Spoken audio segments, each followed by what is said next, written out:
One, the only.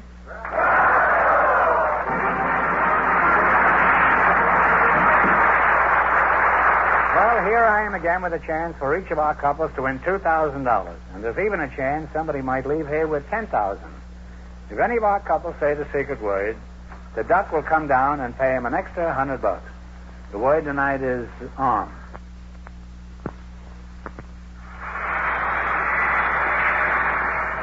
A carrier at sea is the greatest show on earth. The ship, the stage. The crew, the players.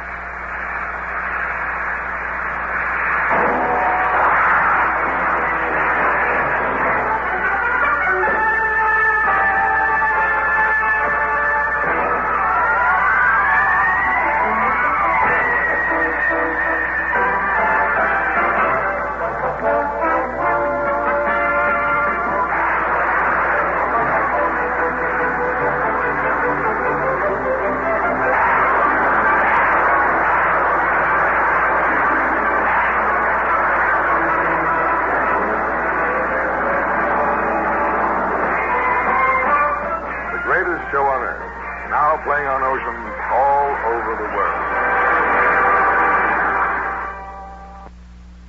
Sue Lovelace and Kent Moore are waiting to talk to you now, Groucho. So, folks, you come in, please, and meet Groucho Marx.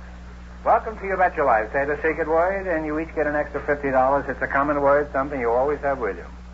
Kent Moore and Sue Lovelace, eh? Sue, you're much too attractive to remain loveless. Are you married? Yes, I am. Oh, you are. End the conversation. What does your husband do for a living? He's a police officer. Double end of conversation. How long have you been married to this policeman, Dad? 2 years. 3 years. Don't you remember? Well, it's confusing at times. We have 6 children. You have 6 children? Yes. You said you know how to get the most out of your green stamps.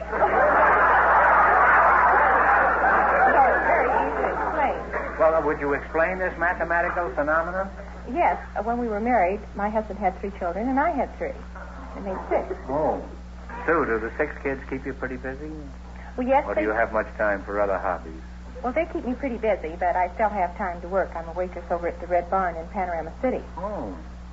Well, do you have to work? Yes, I do. We ran up a pretty big bill last summer, and I've been trying to pay it off. Oh? What happened? It all started when Kenneth Sue woke up at about 4 o'clock in the morning with a tummy ache, and it turned out to be appendicitis. This is one of your kids? Yes, this is my oldest little girl. Your oldest? How old is she? She's almost 10. Mm-hmm. 9 days later, Carol Dean woke up, and she had a tummy ache, and it was appendicitis, too. And then 9 days after that, Esther got up, and she was sick, and it was appendicitis, too. How old was Esther? Well, she's almost 10, too. 10 to what? Well, how did the other 3 kids feel about it? Didn't they all feel kind of left out if they didn't have appendicitis? Well, no, because 4 hours after Esther went into surgery, Judy was sick with the tummy ache, too, and she had hers out. And then the next night, Carol Mignon got real sick, and she went in and she had an appendectomy also. 5 out of 6 kids had their appendix out at the same time? Yes. I don't know what that doctor does for a living, but he sure makes a fortune on the side. Well, is this true? I mean, this sounds incredible, this whole thing. Yes, it is. Actually happened? It actually happened. Where was your husband? Was he much help during this crisis? Well, he was fine until he went in for his appendectomy. He had his out next? Yes. We left the hospital around midnight, and he was back in the hospital at 4:20 the next morning. Your family has had more opening nights than the whole history of the Theater Guild in New York. Well, is there any more to this story? And if there is, hurry up and finish it, because I'm getting a strange feeling in my stomach. Well, Sunday afternoon, my babysitter came in, and she came to see if I needed her to babysit. And of course I didn't because everybody was in the In hospital. the hospital, huh? So, That's a good idea, having all the kids there together. You save a buck for the evening, on a babysitter.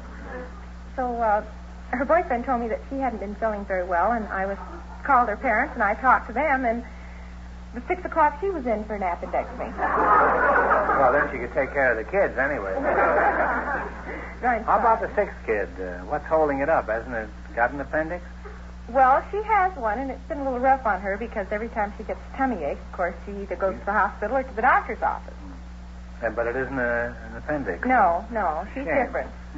Have you spoken to her about this? She's spoken to us about it. I think she's got a right to complain. Now, let's get the figures straight. How many operations were involved, and how many days did they take?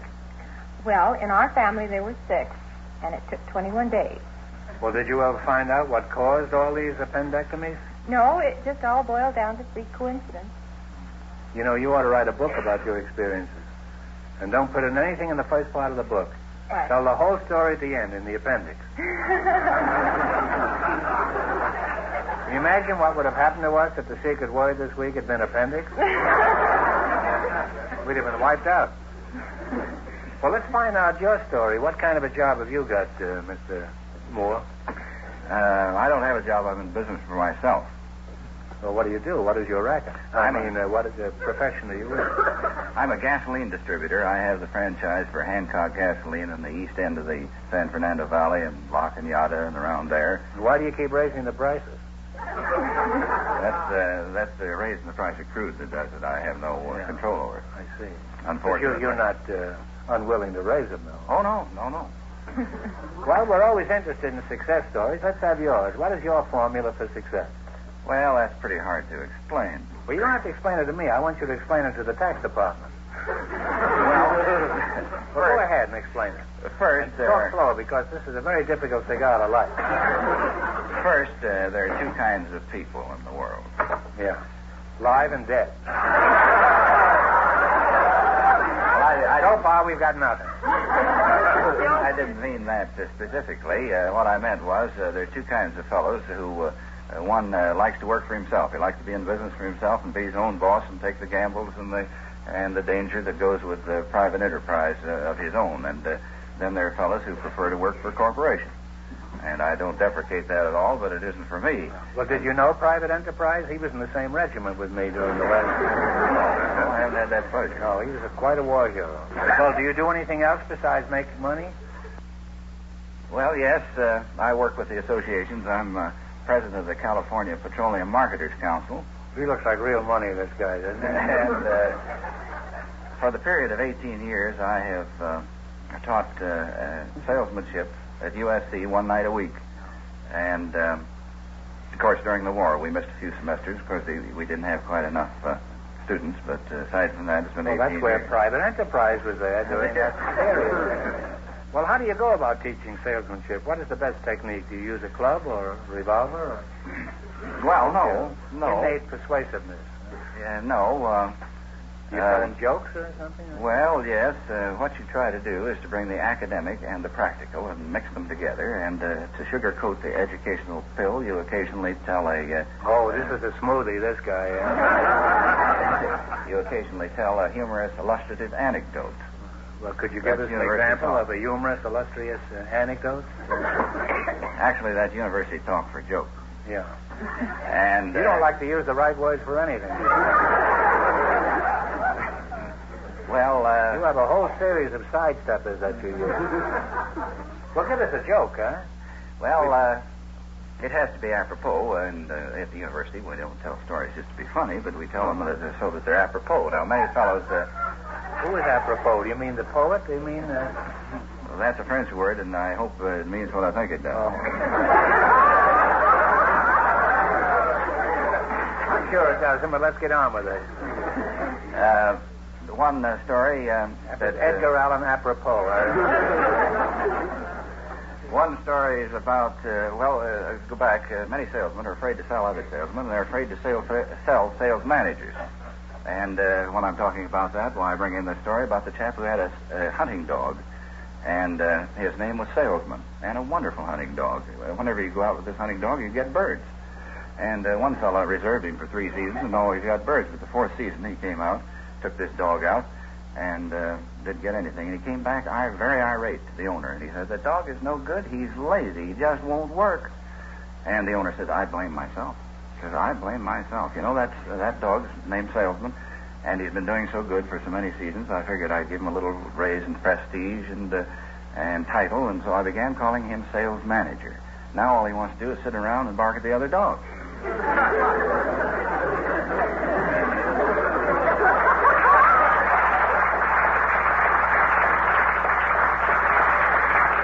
Another one. Is that the whole joke? No wonder you had such a small class at your school. They were all willing to enlist. Well, I hate to break up this conversation. I'd like to hear a few more jokes, but the time has come to play your bet. How'd you like that joke? And Sue, who knows? Maybe you can win enough to treat all your customers to an appendectomy. Would you like that? That would be real nice. Okay. You select the general information. I'll ask you some questions. If you miss 2 in a row, you're out. If you get 4 in a row right, you win $1,000. Have you got your appendix? I'm afraid I have. Would you like it clipped? All right, here we go. General information is your category. You get 4 in a row right, you win $1,000. How often is the regular United States Census taken? Talk it over. I don't know, do you? 10. I think. We think it's 10. You're right. You're absolutely right. And you have 1 right, 3 more right, and you'll have $1,000. To what religious sect did William Penn belong? You know, we think it's the Quaker. Quaker Oats, that's right. 2 more right, and you'll have $1,000. What one word did Poe's Raven say? You know, we think nevermore. Nevermore is right. Say, you're getting up in the world here. You're almost there. The next one right, and you'll have $1,000. Foundations for the United Nations were laid in 1944 at a conference near Washington, D.C. What was the name of this conference? You know, Dumbarton Oak. That's oh, you're a smart guy. This fellow's 4 right. in a row right, you have $1,000.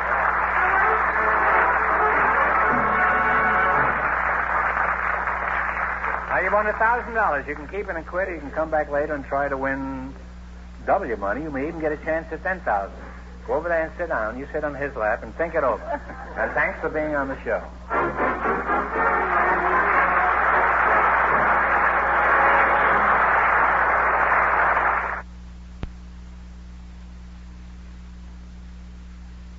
$100 stamp-sized copies of your favorite photograph. Gum for sealing the cards, invitations, letters, albums, you name it. 100 photo stamps, only $3. Satisfaction guaranteed or your money back. It's easy. Just send your name, address, and $3 check or money order to Treasure Chest, Box 1312, San Juan. Picture you mail may be color or black and white, any size up to 5 by 7. Copies are black and white. That's Treasure Chest, P.O. Box 1312, San Juan, Puerto Rico, 00902. Delivery 2 to 3 weeks. Your original photo returned with shipment.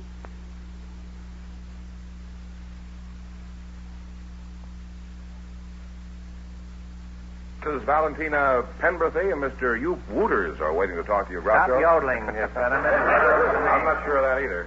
So, folks, you come in, please, and meet Groucho Marx. Welcome to You Bet Your Life. Say the secret word, and you take home an extra $100. It's a common word, something you always have with you. Let's see. Valentina Penberthy and Jupe Wooters. Is that the right way you pronounce it, Jupe? Yope. Yope. Just Yope. That's right. Give him enough Yope and he'll hang himself. Yeah, that's right. Maybe it's you. Yope, are you a cowboy? No, I'm from Holland. Couldn't you be a cowboy in Holland? No, not easy. There aren't many cows over there, I guess. Now, you're Yo Penworthy, is that right? No, Valentina Penberthy. Oh, you're Oh, I see. Now I got it straight, then. Where are you from, Valentina? From the southern France. So, are you married? How long have you been married? Quite a few years. You don't want to say, huh? Mm-hmm. Do you have any children? Two boys.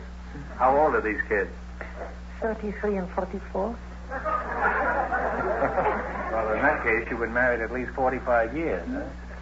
You've been married a long time. What system do you use to keep the partnership together? Try to keep my husband healthy, first of all. You try to keep him healthy? When I cook, I never throw the vegetable waters away. They're full of vitamins and minerals.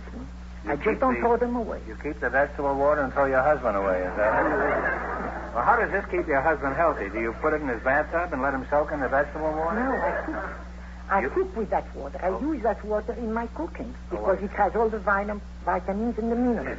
And I always start his meals with a big green salad. You do? Well, in addition to hitting the old carrot water, do you do anything else to keep physically fit? I like to take, I like very much fresh air, and I like to take deep breaths. You like to breathe, huh? Breathe. Well, that's enough. Deep breaths. Doesn't everybody... well, show us what you mean, Valentina. Well, this is the way I breathe. I take time in breathing. I do. Yeah. Well, we've got all night here, huh? Can you do it that way?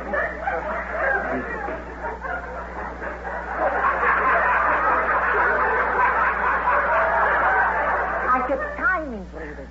You know, one more deep breath like that and you're liable to suck me right down your throat. It won't be that sucky. Well, Joop, let's get back to you. You say you're from Holland? Where exactly in Holland? Well, I'm from Nunspeet. It was about that size. You say you're Nunspeet or what? Nunspeet. Huh? That size. You moved to The Hague. Oh, no. Let's start all over Yeah. again. You say you're a Nunspeet and you moved to The Hague.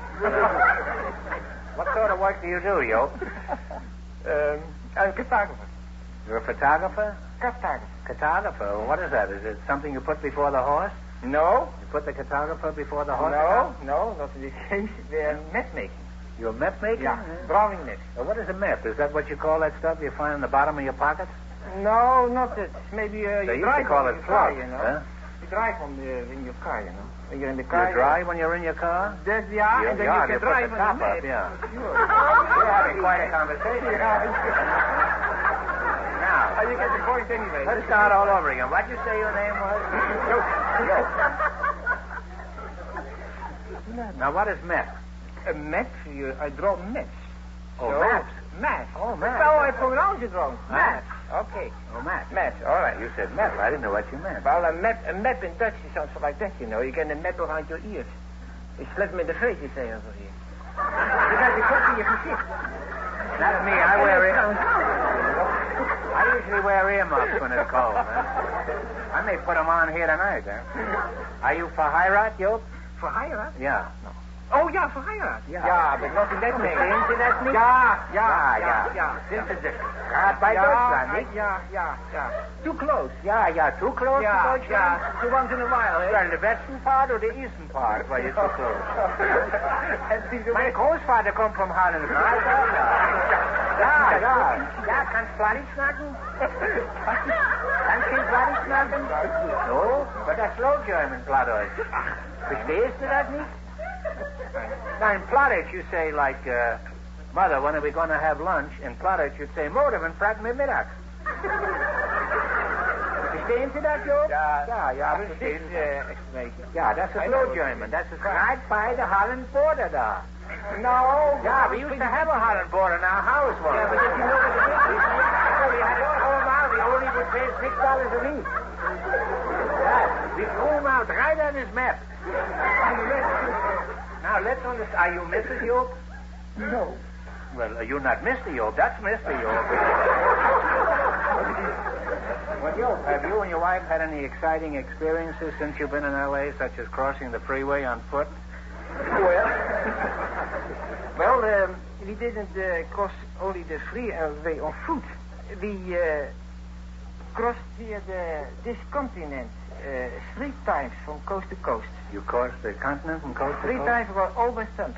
All hitchhiking. And what, hitchhiking? You Yeah. walked? Yeah, we walked at least 600 miles from the 20,000. You mean you traveled all over by thumb? Yeah. From Those Dutch thumbs can do anything, you know. Yeah, quite a bit. Last one I heard about plugged up a dike. Yeah, that's the whole story. Is that true? I haven't heard over here the first time in my life. Never heard it in Holland. You never heard it in Holland? No. Then let's get something in this. It sounds pretty silly, doesn't it, huh? Well, you're a charming couple, and it's been an experience talking to you. However, the time has come for you to win some money. So let's get ready to play You Bet Your Life. You know how to play this game, huh? Yes. One answer between you. I watch you always. You do, huh? All right, you selected spelling. I'll keep giving you words to spell until you either get 4 in a row right or 2 in a row wrong. Now get together on a single answer. Ready? Spell the word alloy, meaning a combination of metals. Alloy. A-L-L-O-Y. Give me again. A-L-L-O-Y. That's right. Did you know that? Yes. You have one right. I figure if he knows it, anybody will know. You have one right, 3 more right, and you'll have $1,000. Spell the word appearance, like the way you look tonight. A-P-P-E-A-R-A-N-C-E. You're halfway to $1,000. Spell the word saccharine, meaning sweet, sugary. Saccharine. Saccharine. S-A-C-H-A-R-R-I-N-E. No, Wait a minute. Saccharine? Oh, you repeat the word, please. Please repeat. Saccharine. Saccharine. S-A-C-H-A. Saccharine. I know, but you spelled it incorrectly, and we can't give you 2 chances at the same word. It isn't fair to Yoke. Okay. Well, you're not off yet. You see, you only have one wrong. Don't get the next one wrong, however. Just be calm. Spell the word. What's that? Saccharine. S-A-C-C-H-A-R-I-N-E. See, I know it because I have it in front of me. If I had it in back of me, I wouldn't know anything. Spell the word parallel, meaning to lie even everywhere. Please repeat it. Parallel. Parallel. Yes. P-A-R-A-L-L-E-L. Parallel. Again? P-A-R-A-L-L-E-L. That's right. All right, we're back on the right track now. 3 more right, and you'll have $1,000. Spell the word aquarium, where you keep fish. A-Q-U-A-R-I-U-M. Absolutely right. 2 more right, and you'll have $1,000. Spell the word recollect, meaning to recall, remember. R-E-C-O-L-L-E-C-T. You have won the money. No, you haven't. No, you're pretty near one. I'm sorry, but you only got 3 right. The next one is it. Spell the word instrument, like a violin. Instrument. I-N-S-T-R-U-M-E-N-T. That is very good, and I'm glad you won.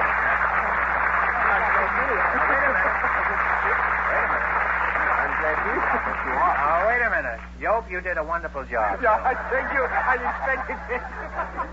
You only won $1,000. Now, you can keep it and quit, or you can come back at the end of the show and try to double your money. You may even get a crack at $10,000. So go over there and sit down and think it over. No matter what decision you come to, thanks for being on the show. It's a pleasure meeting you. Arrivederci.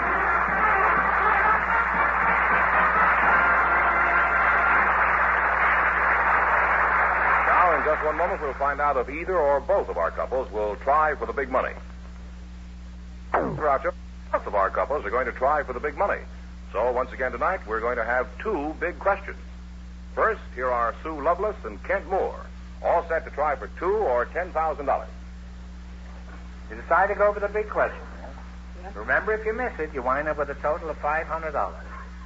Are you still going to go for the big money? Yes. One of you pick a number from 1 to 10. The other one spin the wheel. Any number besides the one you pick comes up, the question is worth $2,000. However, if your number comes up, this question is worth $10,000. And you, what number have you chosen? You say 4, you spin the wheel. Give it a spin. A real ladylike spin.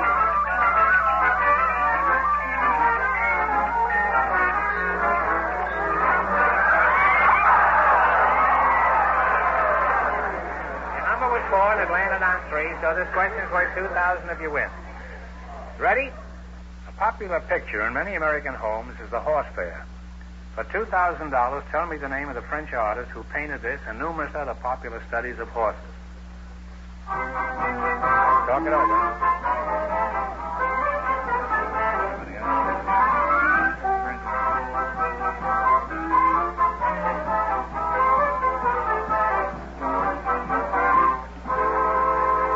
What is the answer you've decided upon? We'll guess on Picasso. No, it's Rosa Bonheur. B-O-N-H-E-U-R. It's a very famous. We even had it in school. I don't know whether you did. I'm sorry you missed it, but anyway, you wind up with $500. That isn't so bad. Congratulations. Thank you. And thanks for being with us. Mark.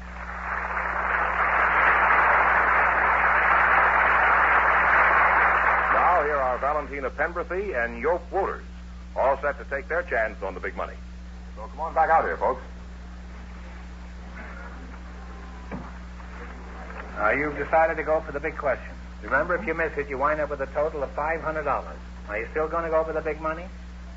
No, I think so. We could try it anyway. Now, one of you pick a number from 1 to 10, and the other one spin the wheel.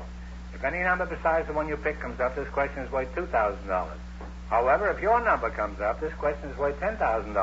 All right, now what number do you want? You say 9, you spin the wheel. Give it a good spin. Anyway.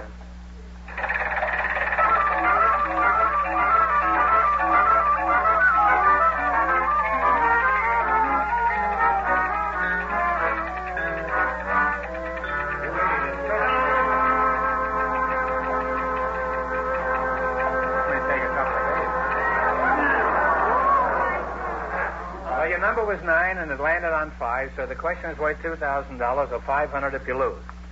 The brilliant natural gifts of Alexander the Great were developed under the tutelage of a famous Greek philosopher. For $2,000, who was Alexander's great teacher? Talk it over.